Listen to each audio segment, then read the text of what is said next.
Today we are making ranch water. What's ranch water? Jose B. Hose B. Ranch water. All right. So you're gonna need a little tequila, a little lime juice, and a little Topo Chico. T-O-P-O. C-H-I. C-O. Find it at Walmart, supposedly. All right. Or Kroger when they have it. So 1 shot of tequila.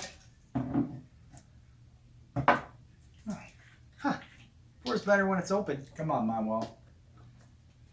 All right. We're going with a shot of lime juice. Give me your opener.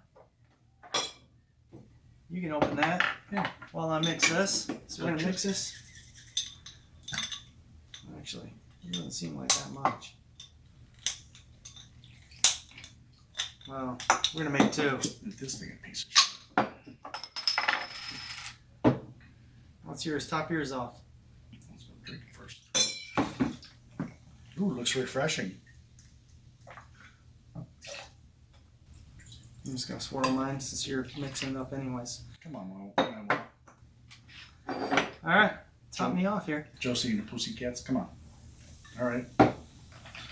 Cheers to something a little refreshing. Ranch water. That is kind of refreshing. Kind of tastes like... I think better tequila, better it is. Not that it's shitty tequila, but... It's pretty good, though. You sip on that all day long, they say you stay hydrated because you're drinking Topo Chico water. Not getting deported either. True story. Cheers. Cheers. Thanks for stopping. Click that thumbs That up. thumb. Like this video. Subscribe to my channel. Thanks for stopping. See you. Tim, cheers, buddy.